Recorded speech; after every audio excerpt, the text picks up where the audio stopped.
The enormous chamber buzzed with dozens of different languages, all filtered through universal translators into a cacophony of accusation. Ambassador Lisa Chen sat in the human delegation pod, her hands folded calmly on the smooth metal desk before her. Around her, suspended in a great circle, 47 different species occupied their own platforms, each one elevated to represent their standing in the Galactic Council. "Cowards," hissed Counselor Vrexith, his reptilian form towering over his platform. The Vrex had scales that shifted from deep purple to angry red when emotions ran high. Right now they blazed crimson. That is what the humans have proven themselves to be. Cowards hiding behind words and treaties. A murmur of agreement rippled through several delegations. The Kelthans clicked their mandibles in support. The Orvani dimmed their bioluminescent skin in a sign of contempt. Lisa remained still, her expression neutral, her breathing steady. 47 times, Vrexith continued, his voice rising, we have invited Earth to join defensive pacts. 47 times they have refused. When the border wars threatened peaceful systems, where were the humans? When the Scourge invaded the Outer Rim, where was Earth's military? He swept one clawed hand in a dramatic arc, negotiating. Always negotiating. Always talking. Never fighting. Counselor Thren of the Zafrani spoke next, her voice carrying a note of genuine curiosity rather than accusation. The Zafrani looked almost human, save for their silver eyes and the faint shimmer of their skin. Ambassador Chin, your people conquered your own world. Your history shows remarkable military capability. Yet for 2 generations since joining the Council, you avoid all conflict. Why? Lisa stood slowly. The platform lowered itself to the center of the chamber, a courtesy given to whoever held the floor. She walked to the edge of the platform, looking up at the ring of alien faces surrounding her. You mistake restraint for inability, she said quietly. Her voice, though soft, carried clearly through the chamber's acoustics. You see our choice to negotiate as weakness. You believe that because we do not rush to war we cannot fight. Then prove otherwise, Vrexith snarled. Words mean nothing. Action reveals truth. Lisa turned to face the Vrex delegation directly. My people have a saying. Those who do not learn from history are doomed to repeat it. We learned our lessons well, Counselor. Perhaps too well. More words, Vrexith spat. You speak of history, but history is written by victors in battle, not by those who hide from it. A few delegates shifted uncomfortably. The tone was growing more hostile than typical council proceedings allowed. But no one called for order. Everyone wanted to see how this would unfold. Let me tell you what we learned, Lisa said, her voice still calm but carrying an edge now. We learned what happens when warriors stop seeing enemies as people. We learned what happens when fear and anger guide decisions instead of wisdom. We learned what happens when a species develops weapons faster than it develops sense. She touched her wrist console, and holographic displays materialized above each delegation pod. Images flickered to life, drawn from Earth's historical archives. This is what we learned, Lisa continued. In the span of 30 years, my people fought 2 wars that consumed entire continents. Millions died. Cities burned. We developed weapons that could level mountains, poison the air, turn Earth into glass. The images showed devastation on a scale that made several delegates lean forward. Ruined cities stretched to horizons. Skeletal remains of buildings stood against ash-gray skies. And these were primitive weapons, Lisa said. Before we understood nuclear fusion. Before we developed antimatter. Before we learned to weaponize gravity itself. Counselor Thren's silver eyes widened. Gravity weapons? But those are theoretical even for... Not for humans, Lisa interrupted gently. Not anymore. We built them. We tested them. We built machines that could crack planets, Counselor. Not as invaders. Not as conquerors from another world. We built them to use on ourselves. The chamber had gone very quiet now. Even Vrexith had stopped his aggressive posturing. Lisa continued, her words measured and precise.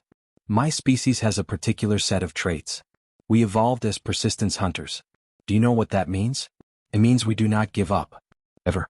We chase prey until it collapses from exhaustion. We can run for days without stopping. We can track enemies across continents. We can hold grudges for generations. She paused, letting that sink in. We also evolved exceptional pattern recognition. We see threats everywhere. We plan for every contingency. We prepare for wars that might never happen. And when we do fight, we fight with everything we have. Total commitment. Complete dedication. No holding back. The holographic images shifted, showing more recent history. Memorials covering acres of ground. Walls inscribed with billions of names.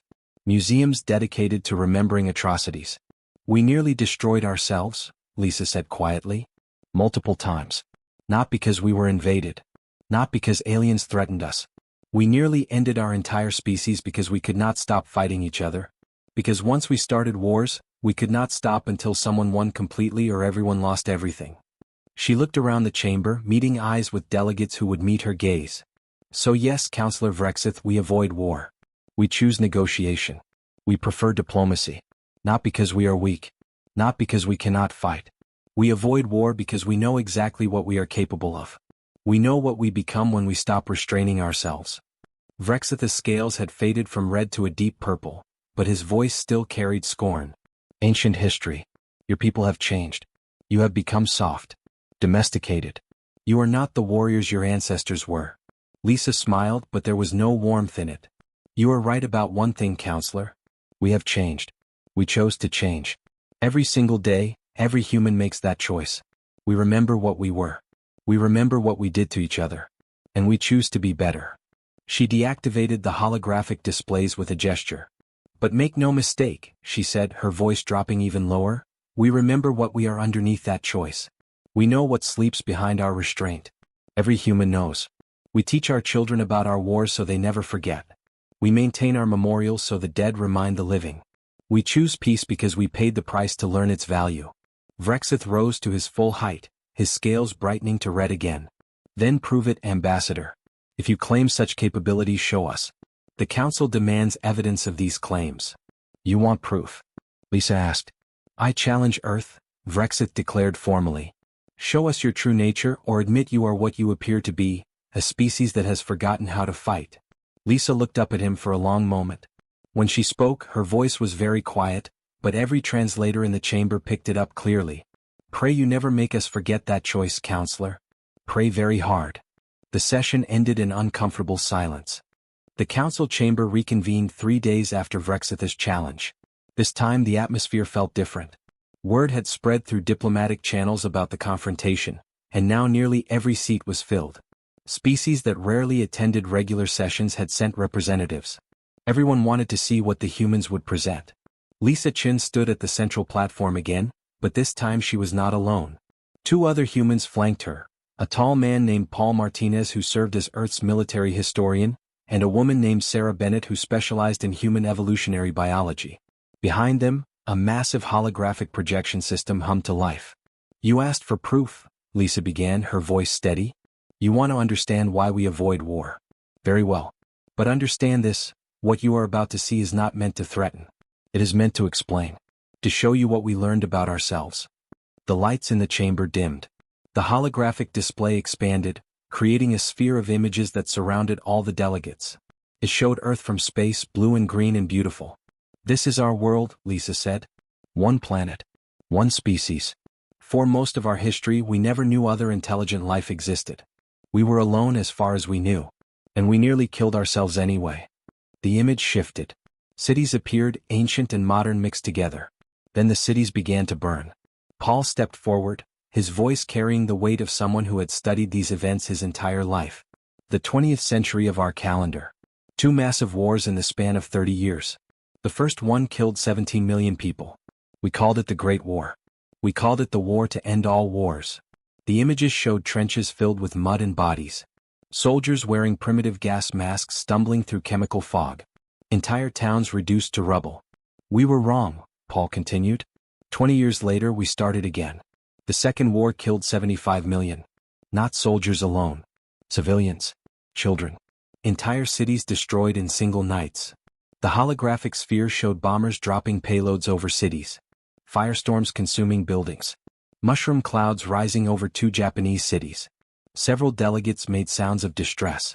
The Kelthan's mandibles clicked rapidly, a sign of agitation. Counselor Thren covered her mouth with one hand. Those final 2 weapons, Paul said, pointing to the mushroom clouds, each one killed over 100,000 people instantly. Many more died slowly from radiation poisoning. And these were small versions. Primitive versions. We built much larger ones. The display changed to show missiles in silos. Submarines lurking in dark waters. bomber aircraft standing ready on runways. At the height of what we called the Cold War, my people possessed over 60,000 nuclear weapons. Enough to destroy every major city on Earth dozens of times over. Enough to make our planet uninhabitable. We pointed them at each other for 40 years, fingers on the triggers, one mistake away from extinction. Sarah stepped forward now. Her voice was softer than Paul's but somehow more chilling. You need to understand why we did this. It is not enough to see what we built. You must understand what we are. The images shifted to show human anatomy. Brain scans. Genetic sequences. Humans evolved as pursuit predators, Sarah explained. We are not the fastest. We are not the strongest. But we are the most persistent. We can run for days without stopping. We can track prey across vast distances. When we decide to hunt something, we do not give up until it is dead or we are. She gestured and the brain scans expanded. Our brains are wired for pattern recognition at a level most species never develop naturally. We see connections everywhere. We predict behavior. We plan for threats that might never come. This made us excellent hunters. It also made us paranoid, suspicious, always preparing for the next fight. The image showed early humans hunting, then shifted to show them forming tribes. We are deeply tribal, Sarah continued. We form groups quickly and fiercely defend them. Anyone outside our group becomes other, becomes potential threat. This helped us survive. Small tribes working together could accomplish what individuals could not. But it also meant we fought each other constantly. Tribe against tribe. Nation against nation. Ideology against ideology. Vrexith spoke from his platform, his scales a skeptical shade of purple. Many species have tribal instincts. Many are persistent. This does not explain your capacity for self-destruction. Sarah looked up at him. You are right, counselor. Many species have these traits. But we have something else. Something that makes the combination dangerous. The holographic display showed human faces expressing different emotions. Joy, anger, fear, grief. We feel intensely, Sarah said. Our emotional range is extraordinary compared to most species. We can love with absolute devotion. We can hate with burning fury. We can fear threats to our tribe so deeply that we will destroy anything we perceive as dangerous. And we can convince ourselves that terrible actions are justified if they protect those we love. She paused, letting the council absorb this. Combine these traits, Sarah continued. Relentless persistence. Paranoid pattern recognition. Fierce tribalism. Intense emotion. Now add one more factor. We are very, very good at making weapons.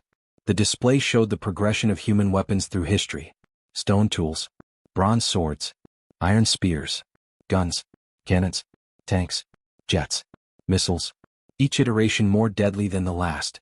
We weaponized chemistry, Paul said, returning to the presentation. Poison gas that melted lungs. Chemicals that burned through skin. We weaponized biology, diseases turned into weapons. We weaponized physics, nuclear fission, fusion, antimatter reactions. We learned to split atoms and harness the power of stars to destroy each other. Lisa stepped forward again. And we did not do this over thousands of years. From the first flight of an aircraft to nuclear weapons took only 42 years. From basic computers to artificial intelligence capable of strategic warfare took 60 years.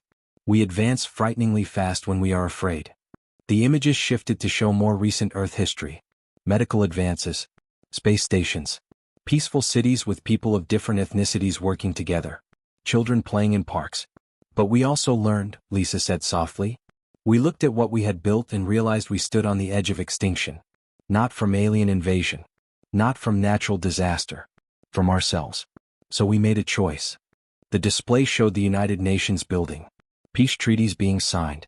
Weapons being dismantled. International cooperation on climate change, disease prevention, space exploration. We chose to change, Lisa continued. We taught our children about our wars so they would remember the cost. We built memorials to our dead so we would never forget what hate and fear accomplish. We created international laws and institutions to resolve conflicts without violence.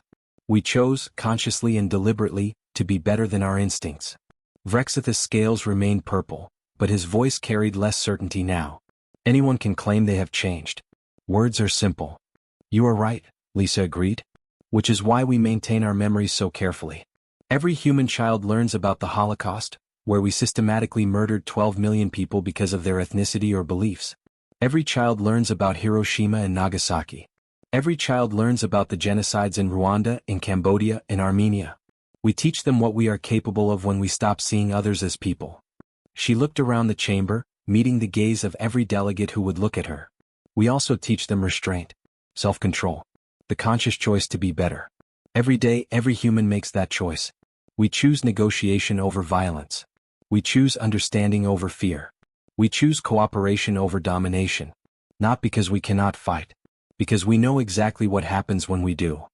The images faded, replaced by a single statistic floating in the center of the chamber. Human deaths from war, 20th century, 108 million. This is why we avoid war, counselors, Lisa said quietly. We have paid the price to learn this lesson. We know what we become when we unleash what lives inside us. We know what happens when we forget to choose peace. Vrexith stood, his massive form dominating his platform. Ancient history ambassador. Your people now are soft, comfortable. You have forgotten how to be warriors. Lisa smiled, but there was something cold in her expression now. No, counselor. We remember perfectly. That is precisely the problem. We remember too well. And we choose every single day not to be that again. She deactivated the display system. Pray you never make us forget that choice. The Vrex war fleet dropped out of hyperspace above New Terra, a human colony world on the edge of Council space. 23 warships, each bristling with weapons, their hulls painted in the crimson and black of the Dominion. On the bridge of the flagship, Commander Krenth watched the peaceful planet below with satisfaction. No orbital defenses, his tactical officer reported. Minimal military presence detected. A few patrol craft, nothing significant. Krenth's scales flushed with pleased anticipation. The humans are even weaker than we thought. Open communications. Demand their surrender. The response came within minutes. Governor and Foster appeared on the view screen, a middle-aged woman with gray hair and tired eyes. Behind her, the colony administration building's windows showed a normal day, people walking on streets, children visible in a park. Commander Krenth, and said calmly, "This is an unprovoked act of war. Please withdraw your forces. You will surrender this colony to Vrex control," Krenth announced. "You have 2 hours to comply or we will begin bombardment." And was quiet for a moment. Then she nodded slowly. "Very well. We surrender. Please allow time for evacuation to shelters. We will not resist." Krenth blinked in surprise. He had expected at least token resistance, angry words, some show of defiance. Instead, the human governor simply accepted defeat. "You will not evacuate," he said. "You will remain in your homes. Vrex soldiers will occupy your cities within the day." "Understood," and replied. Her face showed no fear, no anger. Just a strange kind of sadness. "But I need to tell you something, Commander. You are making a terrible mistake." Krenth cut the transmission. Around him, his officers exchanged glances. This was too easy. Within hours, Vrex troops landed in New Terra's capital city. They found streets empty. Humans had retreated to underground shelters, exactly as Governor Foster had promised. No shots fired. No resistance. Just quiet compliance. "The humans truly are cowards," Krenth told his officers that night. "We have taken an entire world without losing a single soldier." But on Earth something was changing. Lisa Chin sat in the emergency council session, her face completely expressionless. Around her, delegates argued about the Vrex action, but no one seemed willing to condemn it strongly. The Vrex were a powerful military force. No one wanted to anger them over a single human colony. Earth's response. Counselor Thren asked quietly. "Complete economic embargo," Lisa said, her voice flat and cold. "All trade with Vrex world ceases immediately. All financial transactions frozen. All joint projects terminated." "That seems reasonable," Thren began. "We are also withdrawing our diplomats from Vrex space," Lisa continued. "And we are sharing certain information with all council members." "What information?" Vrexith asked from his platform, his scales showing smug satisfaction. "Detailed analysis of Vrex military capabilities," Lisa said. "Supply line vulnerabilities. Tactical doctrine weaknesses. Strategic resource dependencies. We have been studying every council military for 2 generations, Counselor. We know exactly how each of you fights. We are sharing everything we know about the Vrex with anyone who wants it. For educational purposes, of course." The chamber went very quiet. "That is hardly," Vrexith started. "Legal? Ethical?" Lisa interrupted. "We are sharing publicly available analysis. No classified information. Just observations, studies, academic papers. All perfectly within council rules. She stood and left without another word. Over the next week, humans across the galaxy changed. Diplomats who had been warm and friendly became cool and formal. Human traders began conducting business with mechanical efficiency, no longer bothering with social pleasantries. Human scientists stopped collaborating on joint projects, citing security concerns. Ambassador Tom Reynolds, who served on the Kelth homeworld, attended a reception where he had previously been known for his humor and easy charm. Now he stood in a corner, watching everyone with cold calculation, speaking only when directly addressed, his answers brief and precise.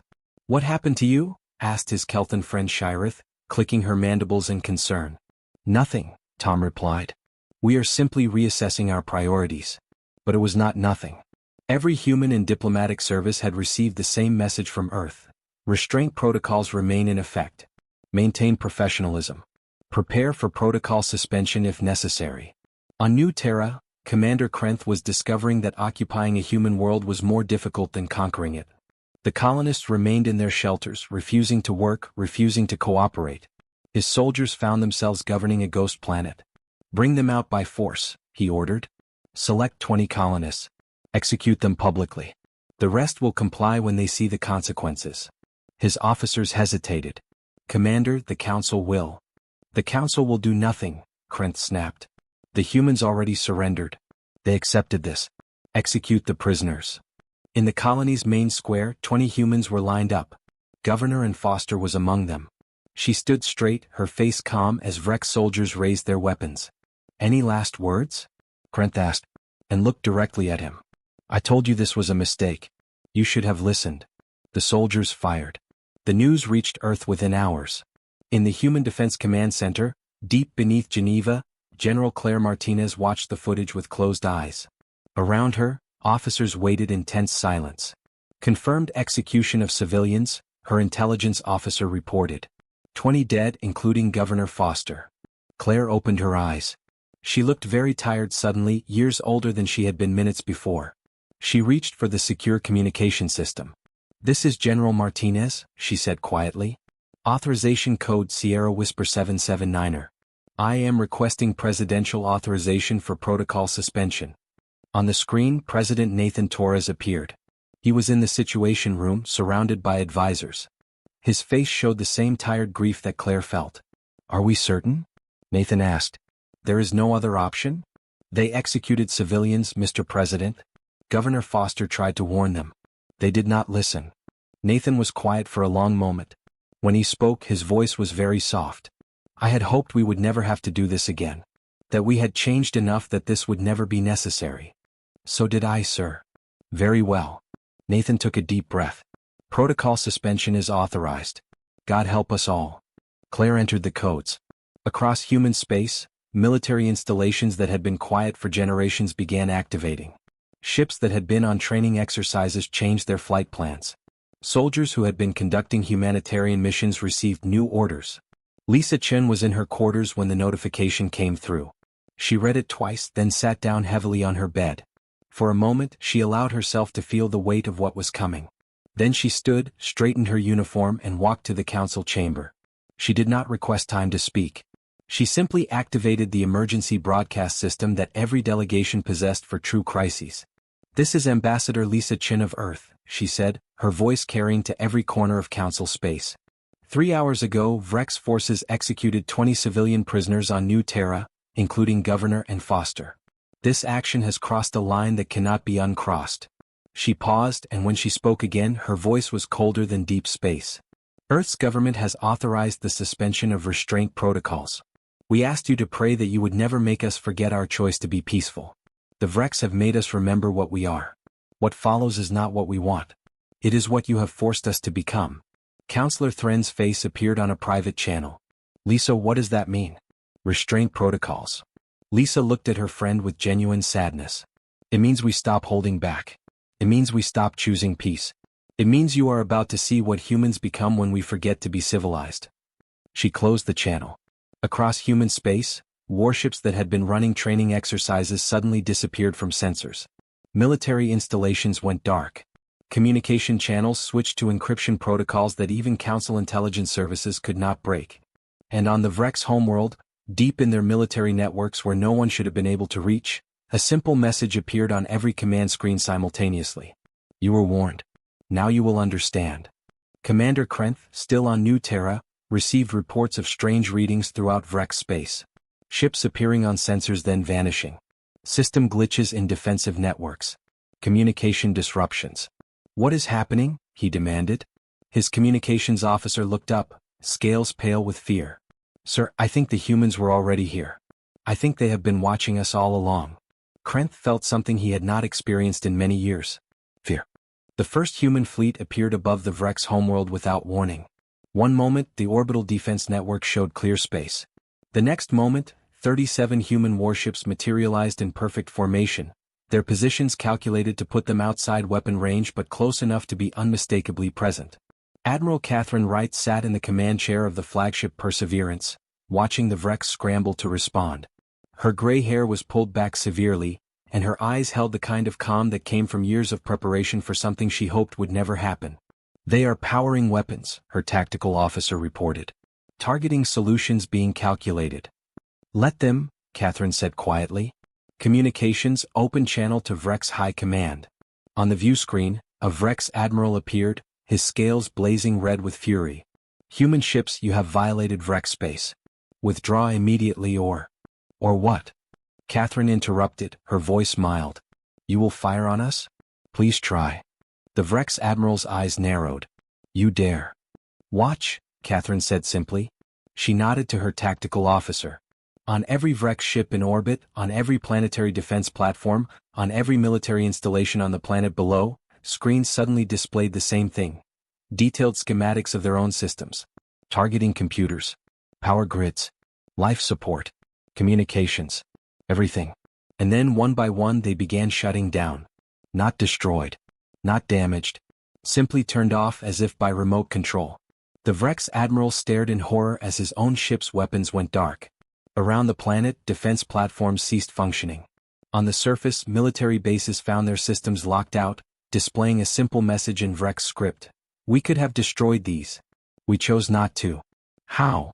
The Vrex admiral whispered. We have been in your networks for 3 years, Catherine said calmly. Every system. Every ship. Every base. We have watched everything. Learned everything. We could have struck at any time. We chose not to. Until you forced our hand. Similar scenes played out across Vrex space. At their second largest military base, human ships appeared in orbit and transmitted a single burst of data. Every starship in the shipyard suddenly found its navigation computers rewriting their own code, plotting courses away from the base, engines activating without crew input. The ships began moving, slowly and carefully, parking themselves in stable orbits far from any weapons. At a major Vrex colony, human forces did not appear at all. Instead, every communication satellite simply reoriented itself to broadcast a message. Your orbital defenses have been compromised for 18 months. We could have disabled them at any time. We could have invaded at any time. We did not. Remember that. In the council chamber, delegates watched in stunned silence as reports flooded in. The Kelthans chittered in distress. The Orvani's lights flickered rapidly with agitation. Even Councillor Thren, usually composed, gripped her armrests with white knuckles. This is impossible, Vrexith said, his voice shaking. No species could infiltrate our network so completely. Our security protocols were designed by people who never fought a total war, Lisa said from her platform. She had not moved in hours, simply watching the reports come in. You built security systems thinking like people who play by rules. We built infiltration systems thinking like people who would do anything to win. She activated a display showing human military doctrine. Do you know what we teach our strategic commanders? Know your enemy better than they know themselves. Be inside their systems before they know you exist. Always have 3 ways to win and 6 ways to escape. We have been preparing for wars we hoped would never happen since the day we joined the council. Councillor Thren found her voice. You have been spying on all of us? For years. Yes, Lisa said simply. Every military. Every defense network. Every weapons system. We know exactly how you fight, what you fear, where you are vulnerable. We know because we needed to know. Because if war came, we needed to win quickly and decisively, with minimum casualties on all sides. Why minimum casualties? Asked a Kelth delegate.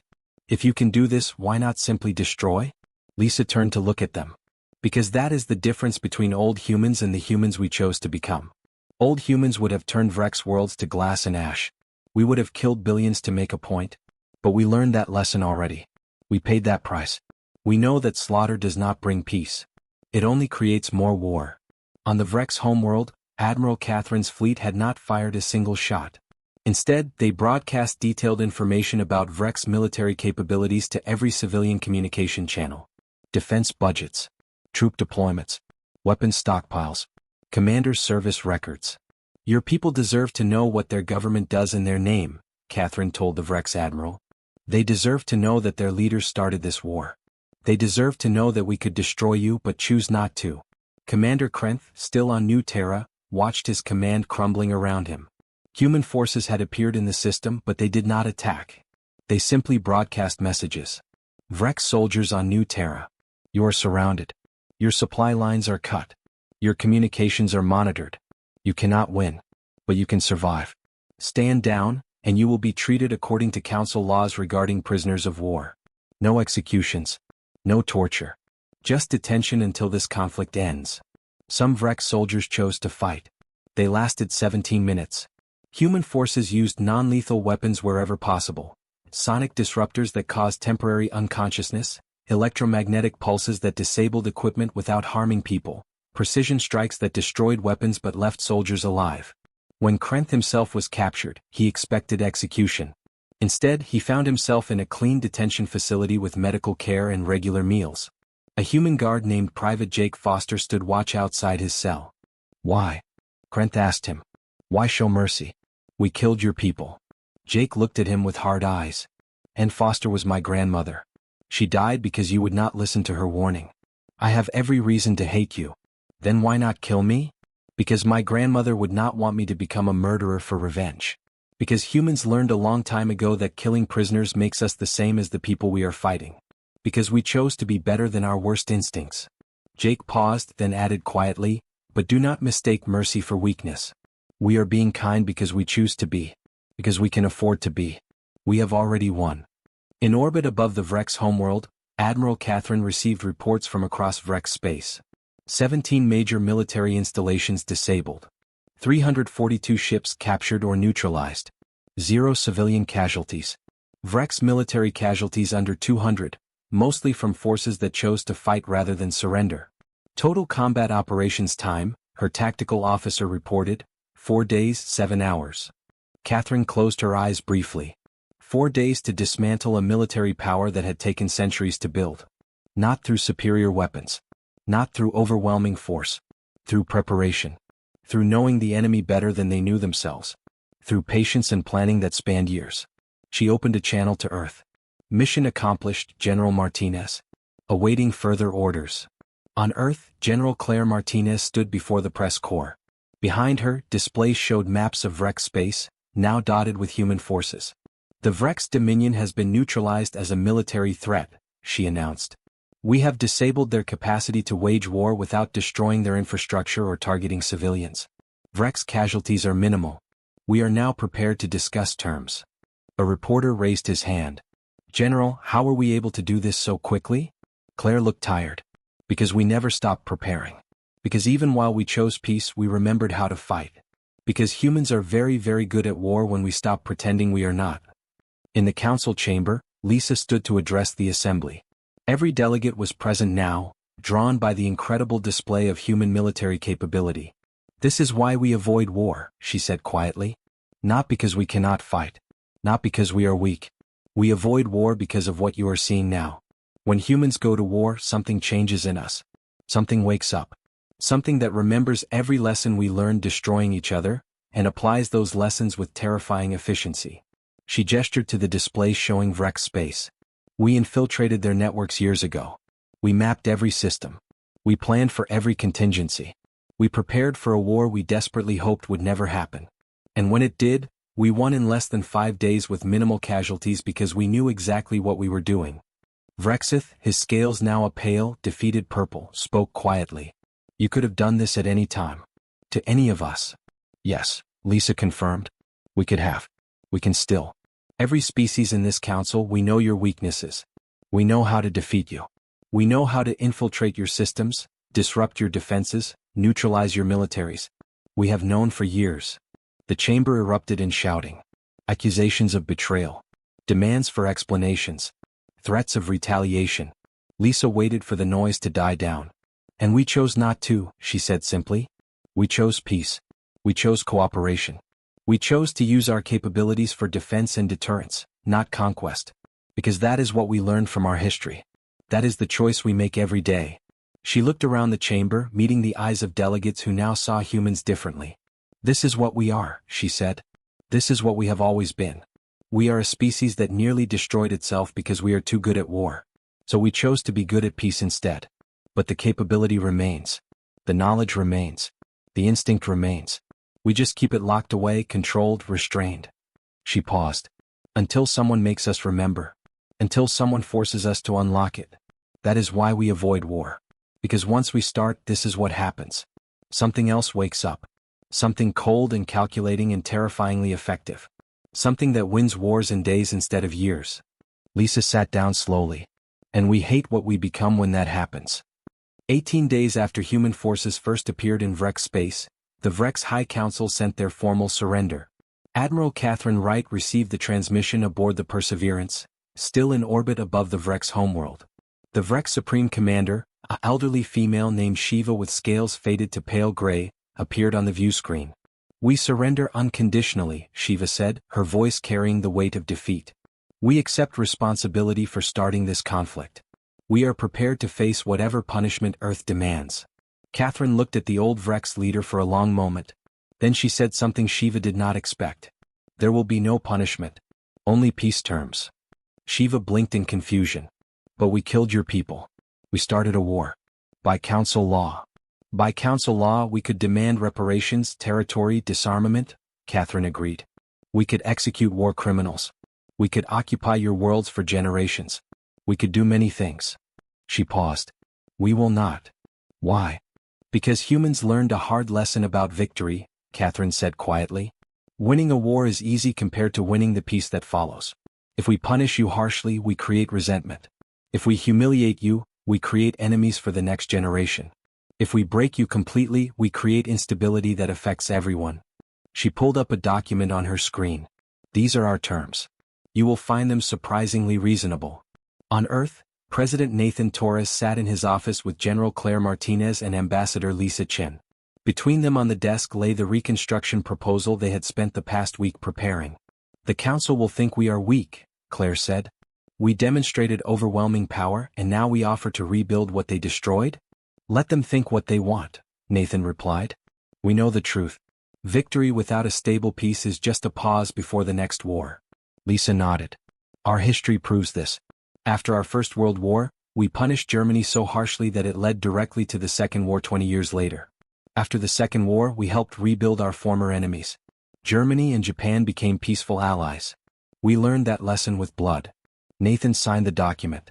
Then we teach the galaxy what we learned. Even if they do not understand yet. In the council chamber 3 days later, every seat was filled. Representatives from species that had never attended sessions before now crowded into observation galleries. Everyone wanted to hear Earth's terms. Lisa stood at the central platform with several other humans. Major Sarah Kim, an engineer. Dr. Philip Wong, a physician. Professor Amy Santos, an economist. They carried no weapons, wore no military uniforms. They looked like academics, not conquerors. The war is over, Lisa began.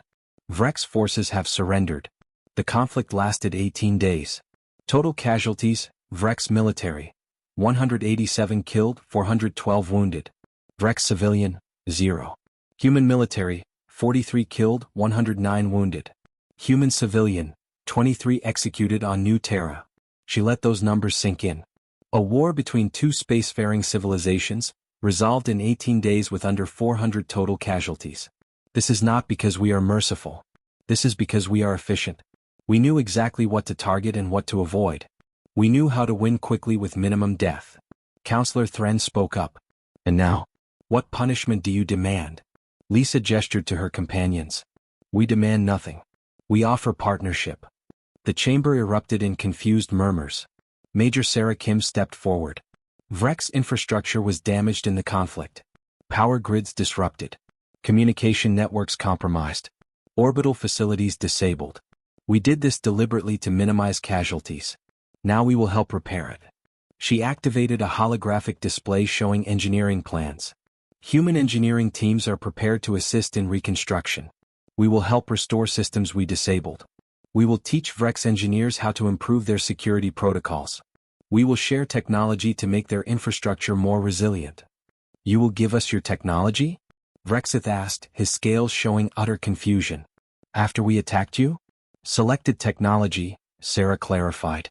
Nothing military. But yes, we will help you rebuild better than before. Because a stable Vrex dominion is better for everyone than a collapsed one. Dr. Philip Wong spoke next. Vrex wounded are being treated in human medical facilities. We are providing care at no cost. We are also offering to train Vrex medical personnel in trauma treatment protocols we developed during our own wars. No one should suffer because their doctors lack knowledge we can share. Professor Amy Santos brought up economic projections. The war disrupted trade routes throughout this sector. Not just Vrex routes, everyone's. We propose a joint economic recovery program. Human financial institutions will provide low-interest loans for reconstruction. We will temporarily waive tariffs on Vrex goods to help their economy recover. We will establish scholarship programs for Vrex students to study on Earth. Vrexith stood slowly, his scales cycling through colors of confusion and suspicion. This makes no sense. We attacked you. We killed your people. Why would you help us? Lisa looked up at him. Because we learned what happens when you don't. After our First World War, we punished the losers. We demanded crushing reparations. We humiliated them. We left them broken and desperate. Do you know what happened? She displayed historical images from Earth. Economic collapse. Poverty. Angry crowds. A dictator rising to power on promises of revenge. 20 years later they started another war, Lisa said. Bigger. Deadlier. 75 million dead. Because we won the war but lost the peace. Because punishment without reconstruction creates desperation, and desperation creates extremism. She changed the images to show post-World War II reconstruction. The Marshall Plan. American aid flowing to Europe. Former enemies working together. Germany and Japan transforming into peaceful democracies. After our Second World War we tried something different. We helped our enemies rebuild. We invested in their recovery. We gave them hope for the future instead of drowning them in the past. And it worked. Our former enemies became our closest allies. We created 70 years of peace from the ashes of total war. Counselor Thren spoke softly. You are saying the war does not end when the shooting stops. Exactly, Lisa confirmed. War ends when former enemies no longer want to fight. When they have more to gain from peace than from revenge. When they see a future worth building together. A younger Vrex delegate stood, his scales showing shame. But we do not deserve this mercy. We started the war. We executed prisoners. Lisa turned to face him. You are right. You do not deserve it by justice. But peace is not about what people deserve. It is about what works. About creating a future where no one wants to fight anymore. She walked closer to the Vrex delegation. Right now many Vrex people are angry. Humiliated. Defeated. If we punish you harshly, that anger will grow. In 20 years, maybe 50, someone will use that anger to start another war. They will tell your children and grandchildren stories about cruel humans who destroyed the proud Vrex dominion. And the cycle continues. She paused. But if we help you rebuild, if we treat you with dignity even in defeat, if we show you that we want peace more than vengeance, what story will your grandchildren hear then? The young Vrex delegate sat down slowly, his scales fading to thoughtful blue. Admiral Catherine Wright's voice came through the chamber speakers. She was still in Vrex space, overseeing the transition. I have fought in 3 major conflicts in my career. I have seen victory and I have seen defeat. The hardest thing I ever learned is that how you win matters as much as whether you win. You can destroy an enemy and create a bigger problem. Or you can defeat an enemy and create a future partner. She paused. Commander Krenth, the Vrex officer who ordered the execution of our civilians, is in our custody. By council law we could execute him for war crimes. By our own laws we could imprison him for life. We will do neither. He will face justice in Vrex courts, tried by his own people according to their laws. Because this is their society to fix, not ours to break. Shiva, the Vrex Supreme Commander, spoke for the first time in the council chamber. She had been invited to attend via remote link. Why do you show us this mercy? We do not understand. Lisa smiled sadly. Because we understand what you are feeling right now. Defeat, shame, anger, fear for the future. We felt all of those things in our own history. Multiple times. And we learned that those feelings can poison entire generations if they are not addressed with wisdom. She displayed one final image, a human and a Vrex child playing together in a park, clearly taken as a simulation or artistic rendering of a hoped-for future. This is why, Lisa said simply. Because we want your children and our children to grow up in a galaxy where yesterday's enemies are today's friends. Because we learned that you cannot bomb people into liking you, but you can build trust through respect and cooperation. She looked around the chamber. This is the hardest lesson humans ever learned. Victory in war is easy. Victory in peace is hard. It requires patience, generosity, wisdom, and the willingness to help those who hurt you. It requires seeing beyond revenge to what comes after. President Nathan Torres appeared on the main display from Earth. The reconstruction package is available for council review. It includes detailed plans for infrastructure repair, economic recovery, educational exchanges, and diplomatic normalization. We invite all council members to participate. This is not just about Vrex. This is about showing everyone that war does not have to end in bitterness. Councillor Thren stood. Ambassador Chin, your people's restraint now makes sense. You avoid war not because you cannot fight but because you know that fighting is the easy part. The hard part is what comes after. Yes, Lisa agreed. Peace is not our nature. War is in our genes, our evolution, our history. Peace is our choice. Every day, every human chooses peace over the instincts that nearly destroyed us. We choose cooperation over competition. We choose understanding over fear. We choose to build rather than destroy. She walked back to the center of the platform. But we also remember what we are capable of when those choices are taken from us. When we are forced to fight. The galaxy has now seen both sides of humanity, our capacity for peace and our capacity for war. Both are real. Both are always present. We simply choose which one to show. Lisa looked directly at Vrexith. You challenged us to show our true nature. This is it. All of it. The patience to avoid war for generations. The capability to win wars in days when forced. And the wisdom to build peace that lasts. That is who humans are. She took a breath. We are a species that nearly destroyed itself learning these lessons. We paid for this wisdom with 100 million dead. With cities burned. With children who never grew up. With entire generations traumatized by what they did to each other. We remember those costs. We teach our children those costs. Not to traumatize them, but so they understand the price of forgetting. The chamber was completely silent now. Peace is not our nature, Lisa repeated quietly. It is our choice. And we remember, always remember, never to forget what we can become if we stop choosing it. That is the price humanity paid. That is the lesson we offer to share with you. That is why we help rebuild what we were forced to destroy. She sat down. The council session ended in thoughtful silence.